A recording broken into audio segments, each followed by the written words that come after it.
ಈಗ ಲಕ್ಷ್ಮೀನಾರಾಯಣ ಅವರೇ, ನಾನು ನೇರವಾಗಿ ಪ್ರಶ್ನೆ ಕೇಳೋದು ನಿಮ್ಮಲ್ಲಿ, ಆರ್ ಬಿ ತಿಮ್ಮಾಪುರ ಅವರು ಯಾವ ರೀತಿ ಸಮರ್ಥಿಸ್ಕೊಳ್ತಿದ್ದಾರೆ ಅಂತಂದ್ರೆ, ನನ್ನನ್ನು ಯಾಕೆ ಲಿಂಕ್ ಮಾಡ್ತೀರಿ ಇದರಲ್ಲಿ? ನನ್ನ ಪಾತ್ರ ಯಾರೋ ಟಿಸಿ ಏನೋ ಲಂಚ ಕೇಳಿದ್ರೆ ನನ್ನನ್ನು ಯಾಕೆ ಜವಾಬ್ದಾರಿಯನ್ನಾಗಿ ಮಾಡ್ತೀರಿ? ಸರ್, ನಾವ್ ಯಾರು ಲಿಂಕ್ ಮಾಡ್ತಿಲ್ಲ. ನಾವು ಅವ್ರನ್ನ ಹೇಳ್ತಿರೋದಕ್ಕೂ, ನಾನು ಒಬ್ಬ ಕಾಂಗ್ರೆಸ್ ಮ್ಯಾನ್, ನಮ್ಗೂ ಅದು ಬೇಕಾಗಿರ್ಲಿಲ್ಲ. ಅವ್ರ ಆಫೀಸರ್ಸ್, ಅವ್ರ ಸೂಪರ್ಡೆಂಟ್, ಅವ್ರ DC ಯಾರು ಲಾಗಿನ್ ಕೊಟ್ಟಿದಾರೋ ಅವ್ರು ಮಾತಾಡಿರೋದು. ಅವ್ರವ್ರ ನನ್ನ ಹತ್ರ ಟಾಪ್ ಆಗೋದಕ್ ಮುಂದೆ 2 ನಿಮಿಷದ ಮುಂದೆ ಮಾತಾಡಿರೋದು ರೆಕಾರ್ಡು ನಾನು ಕೊಟ್ಟಿರೋದು. ಈಗ ಅಲ್ಲಿವರೆಗೂ ನಾನು ಆರ್ ಬಿ ತಿಮ್ಮಾಪುರ ಅವ್ರ ಹೆಸರು ನಾನು ಎಲ್ಲೂ ತಗೊಂಡಿರ್ಲಿಲ್ಲ, ನಮಗ್ ಬೇಕಾಗಿರ್ಲಿಲ್ಲ. ಅವ್ರ ಯಾರು ಅಫಿಷಿಯಲ್ಸ್ ಕೇಳಿದ್ರು ಅವ್ರ ಹತ್ರ. ಆಮೇಲೆ ಅವರು ಮಿನಿಸ್ಟರ್ಗೆ ಮಾತಾಡಿಸ್ತೀನಿ ಅಂತೇಳಿ ನಾವ್ ಇಲ್ಲಿ ಈಚೆಗಡೆ ನಾವು ಅಲ್ಲಿ ಕೆಳಗಡೆ ದುಡ್ಡು ಇಸ್ಕೊಂಡಿದೀವಿ, ಆಚೆಗಡೆ ಇವ್ರು ನಿಂತಿದ್ದಾರೆ, ಮಿನಿಸ್ಟರ್ ಹತ್ರ ಮಾತಾಡಿಸ್ತೀನಿ ಅಂತಂದ್ರು. ಮಿನಿಸ್ಟರ್ ಹತ್ರ ಮಾತಾಡ್ತೀನಿ ಅಂದ್ರೆ ನಾವು ಇರ್ಬೇಕಾದ್ರೆ ಮಿನಿಸ್ಟರ್ ಹತ್ರ ಮಾತಾಡೋದು ಏನಿದೆ ಹೇಳಿ?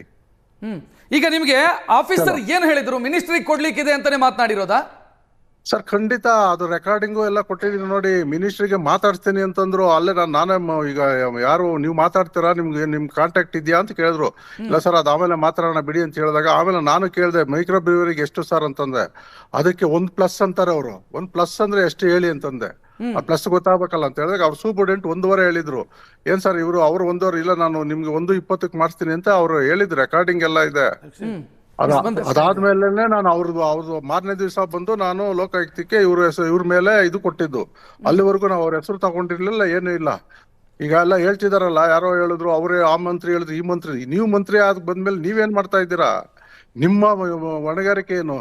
ಈಗ ಜಗದೀಶ್ ನಾಯ್ಕ್ ಅವರು ನಿಮ್ ಜೊತೆಗೆ ಮಾತನಾಡಿದಾಗ ಮಂತ್ರಿಗೆ ಎಷ್ಟು ಹೋಗುತ್ತೆ ಅಂತ ಹೇಳಿದ್ರು ಸರ್?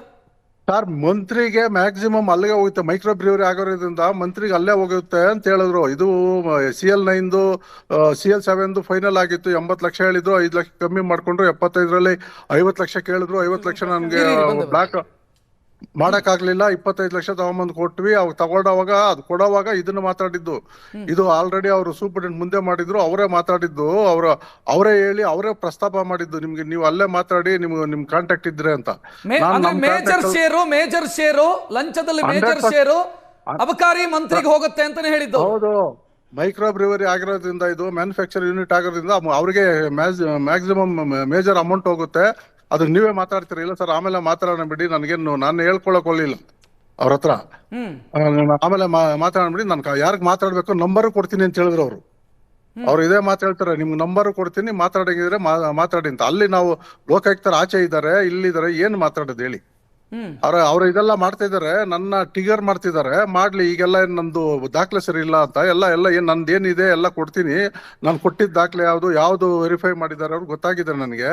ಇಲ್ಲಿ ತಿರ್ಚೋದಕ್ಕೆ ಈಗ ಅಷ್ಟು ಹೇಳಿದ್ರೆ, ಈಗ ನಾನು ಗೌರ್ಮೆಂಟ್ ಪರ್ಮಿಷನ್ಗೂ ಎಲ್ಲ ಅವ್ರದ್ದು ಏನ್ ತಗೊಂಡಿರೋದು ಆಡಿಯೋ ವಿಡಿಯೋ ಇದೆ, ಬೇರೆದೆಲ್ಲ ರೆಡಿ ಮಾಡಿ ಇಟ್ಟಿದ್ದೀನಿ. ಅದೇ ತಗೊಂಡು ಈಚೆ ಬರ್ಬೇಕಾಗುತ್ತೆ. ನಾನು ಒಬ್ಬ ಕಾಂಗ್ರೆಸ್ ಮ್ಯಾನ್ ಆಗಿ ನಂದು ಕಾಂಗ್ರೆಸ್ ಬ್ಲಡ್ ಆಗಿರೋದಕ್ಕೆ ನಾನು ತಡ್ಕೊಂಡು ಕುಂತಿದ್ದೀನಿ. ಈಗ ನನ್ನ ಬಡ್ದೆಬ್ಬರಿಸ್ತಾರೆ ಅಂತಂದ್ರೆ ಅದನ್ನ ನಾನು ತೋರಿಸ್ತೀನಿ ಏನು ಅಂತ ಹೇಳಿ. ಇದು ಕೇಳಿಸ್ಕೊಂಡ್ರಿ ಅಂತ, ಒಂದ್ ನಿಮಿಷ ಲಕ್ಷ್ಮೀನಾರಾಯಣ ಕೇಳಿಸ್ಕೊಂಡ್ರಿ ಅಂತ ನಾನು ಭಾವಿಸ್ತೀನಿ. ನಿಮ್ಮದೇ ಪಾರ್ಟಿಯಲ್ಲಿ ಗುರುತಿಸಿಕೊಂಡವರು ಲಕ್ಷ್ಮೀನಾರಾಯಣ. HN ಚಂದ್ರಶೇಖರ್ ಮಾತನಾಡಿದ್ರೆ ರಾಜಕೀಯ ಅಂತ ಅನ್ಕೊಳ್ಳಿ, ನಾಗೇಂದ್ರ ಪ್ರಸಾದ್ ಮಾತಾಡಿದ್ರೆ ರಾಜಕೀಯ ಅಂತ ಅನ್ಕೊಳ್ಳಿ. ಲಕ್ಷ್ಮೀನಾರಾಯಣ ಅವರು ಕಾಂಗ್ರೆಸ್ ಜೊತೆಗೆ ಗುರುತಿಸಿಕೊಂಡವರು.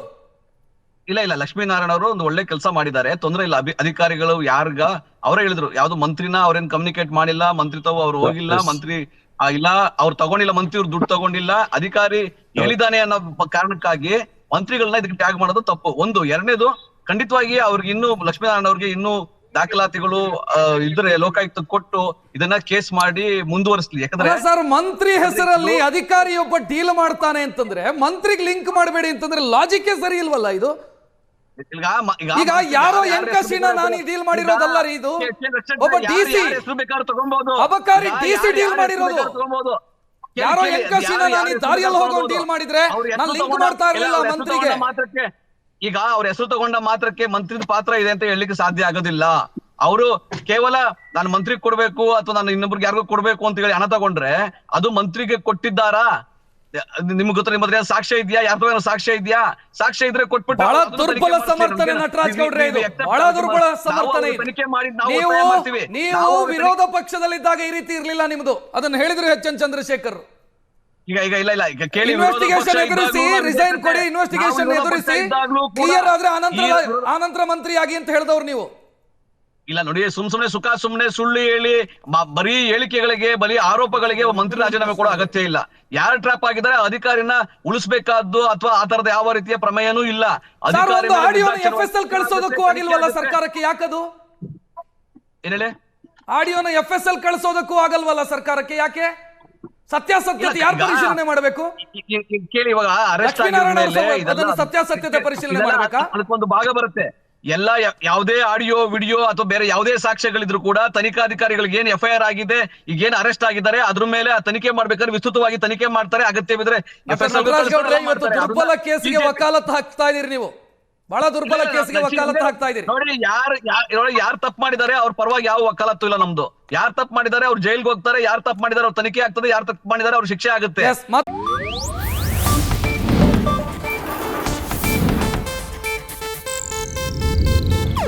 ಇದು ಏಷ್ಯಾನೆಟ್ ನ್ಯೂಸ್ ನೆಟ್ವರ್ಕ್ ಪ್ರಸ್ತುತಿ.